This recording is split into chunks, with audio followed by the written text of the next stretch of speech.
로마서 9장의 주제는 기독교 교회에 대한 유대인들의 위치 문제입니다. 다시 말하면 하나님 나라에 대한 유대인들의 입장 문제입니다. 바울은 24절에서 이 그릇은 우리니 곧 유대인 중에서뿐 아니라 이방인 중에서도 부르신 자니라고 말함으로써 그 논쟁을 매듭지었습니다.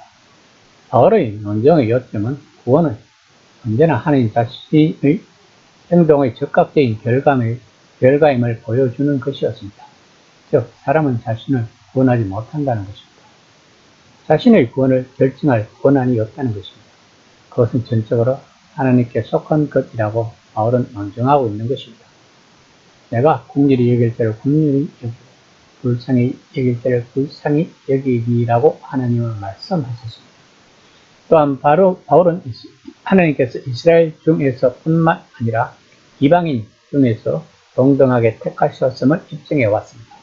구원은 어떤 방도를 통해서든지 유대인들에게만 국한된 것이 아닙니다. 그러므로 아브라함과 이삭과 야곱의 육신적인 자녀라 할지라도 바로 그 사실 자체가 단순하게 그들을 자동적으로 구원하지는 못한다고 바울은 이야기를 했습니다. 그 당시 유대인들 중 대다수가 예수 그리스도의 복음을 거절하고 있었습니다. 그러므로 교회의 구성원들 가운데 가장 큰 비중을 차지하고 있는 자들이 이방인이었던 것입니다. 유대인들에게 있어서 이방인들을 교회의 일원으로 받아들이는 것과 그들도 유대인들과 동등한 우사들이라고 설교하는 것이 유대인에게 있어서는 마치 하나님을 모독하는 것처럼 들렸을 것입니다. 이제 바울은 그 모든 것이 진리뿐만 아니라 어느 누구도 그 점에 대해 이상하게 생각해서는 안 된다는 것을 보여주려 합니다. 하나님께서는 바로 이 일이 정확하게 일어나기 수백 년 전에 여러 선지자들에게 분명히 예시하셨다는 것을 말하고자 하는 것입니다. 9장 25에서 26절입니다. 호세아의 글에도 이르기를 내가 내 백성 아닌 자를 내 백성이라 사랑하지 아니한 자를 사랑한 자라 부르니라. 너희는 내 백성이 아니라 한 그곳에서 그들이 살아계신 하나님의 아들이라 일컬음을 받으리라 한과 같으니라. 바울은 계속 이스라엘 이야기를 전하고 있습니다. 아브라함을 비롯한 다른 족장들 함께 시작하여 출애굽 시대에도 계속되었으면 이제 예언자 시대까지 이릅니다.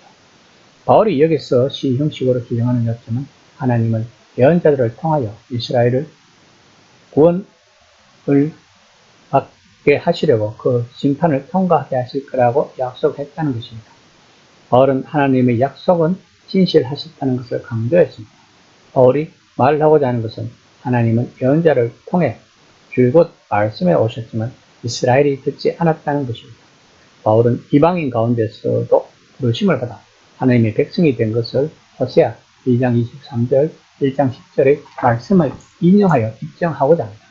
하나님은 자기 백성도 아니요 하나님의 사랑을 받지도 못하고 아무런 인연도 없는 이방인을 자기 백성으로 삼으시고 무한히 사랑하신 것을 예언자 호세아를 통하여 하나님이 말씀하셨다는 것을 바울이 논증하고 있는 것입니다. 9장 27에서 29절입니다. 또 이사야가 이스라엘에 관하여 외치며 이스라엘 자손들의 수가 비록 바다의 모래 같을지라도 남은 자만 구원을 받으리니 주께서 땅 위에서 그 말씀을 이루고 속히 희생하리라 하셨느니라. 또한 이사야가 미리 말한 바 만일 만군의 주께서 우리에게 실을 남겨두지 아니하셨더라면 우리가 소돔과 같이 되고 고모라와 같으니로다 한과 같으니라. 본문 말씀은 이사야 10장 22절을 인용한 것으로 아브라함의 주신 약속 곧 아브라함의 씨가 바다의 모래와 같을 거라는 약속을 이야기하는 것입니다. 이사야는 이 일이 실제로 일어날 수 있다고 말합니다. 육신을 따는 이스라엘 자손의 수가 그 정도로 늘어날 수도 있지만 그렇다 할지라도 남은 자만 구원을 받을 거라고 말하고 있는 것입니다. 바울은 이사야 10장에서 이런 또 다른 인용글을 더 붙입니다. 이번에는 만군의 주 야훼가 이 땅을 완전하고도 단호하게 심판하실 거라고 주장한 이사야 28절 22절입니다. 하나님은 반드시 세상을 바로 잡으시는데 그럴 때 이스라엘은 아무런 특혜도 기대할 수 없다는 것입니다. 그러나 하나님은 남은 자의 구출을 보증하실 것이라고 이사야는 기록하고 있습니다. 그렇다면 남은 자는 누구일까요? 원래는 포로로 아수르나 바벨론에 끌려가지 않고 이스라엘에 남겨진 자를 표현하는 말이었습니다. 그러나 마지막까지 여호와를 신뢰하고 구원받은 자들에 대해 사용하고 있는 것입니다. 바울 시대의 많은 유대인 집단은 하나님이 이미 마침내 심판과 구원을 행하실 때 유대민족 모두가 구출받지는 못할 것을 당연시했다고 합니다. 많은 사람이 하나님과 그분의 말씀을 반항했고 그분의 구원에 참여하고 싶지도 않은 것처럼 보였던 것입니다.